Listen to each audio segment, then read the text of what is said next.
میتونم یه چیزی قبل از شروع برنامه بگم؟ آره لطفا. باید قبلش میگفتی، الان شروع شده دیگه. نه قبلش شروع. اصولا من طرفدار تیمی هم که بازیکناش خوشگل باشن. در بازی فوتبال میدونی چقدره؟ 7 7 متر. متره. خیلی. کلینزمن بود، رودی فولر بود، توماس اسلر بود، آندریاس برمه بود. اون کمکی کی بود؟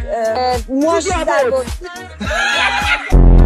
این توپا از تو دروازه، اینجا دروازه این کلینزمن جوری خوابید، بعد این پاش آورد بالا، این توپ داشت میرفت اینجا با پاشو برگردون جوری زد بیرون.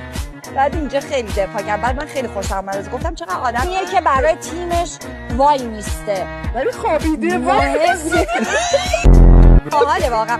به این پاشو بعد